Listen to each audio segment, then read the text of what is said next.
രണ്ടാം ടെസ്റ്റിൽ ഇന്ത്യ ശക്തമായ നിലയിൽ. 120 ഓവർ പിന്നിടുമ്പോൾ 6 വിക്കറ്റ് നഷ്ടത്തിൽ 470 റൺസ് എന്ന നിലയിലാണ് ടീം ഇന്ത്യ. 89 റൺസ് എടുത്ത രവീന്ദ്ര ജഡേജയുടെ വിക്കറ്റാണ് ഒടുവിൽ ഇന്ത്യക്ക് നഷ്ടമായത്. തുടർച്ചയായ രണ്ടാം ടെസ്റ്റിലും ഫോം തുടരുന്ന ക്യാപ്റ്റൻ ഗില്ലിന്റെ ഡബിൾ സെഞ്ചുറിയാണ് ഇന്ത്യൻ ഇന്നിംഗ്സിന് കരുത്തായത്. 311 പന്തിൽ ഇരട്ട ശതകം കുറിച്ച താരം 21 ബൗണ്ടറികളും 2 സിക്സറുകളും ഇതുവരെ പറത്തിയിട്ടുണ്ട്. സ്കോർ 310 റൺസിന് 5 വിക്കറ്റ് എന്ന നിലയിലാണ് ഇന്ത്യ രണ്ടാം ദിനം ആരംഭിച്ചത്.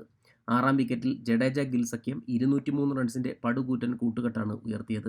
ജോഷിന്റെ പന്തിൽ സ്മിത്തിന് ക്യാച്ച് നൽകി ജഡേജ പുറത്തായതോടുകൂടിയാണ് ഈ പാർട്ണർഷിപ്പ് ഇംഗ്ലണ്ട് തകർത്തത്.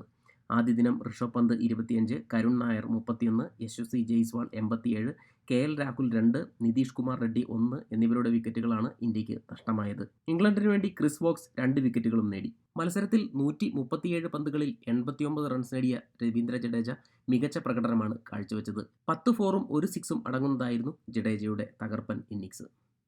ക്രിക്കറ്റ് ലോകത്തെ കൂടുതൽ വാർത്തകൾക്കും വിശേഷങ്ങൾക്കുമായി ഈ ചാനൽ സബ്സ്ക്രൈബ് ചെയ്യുക.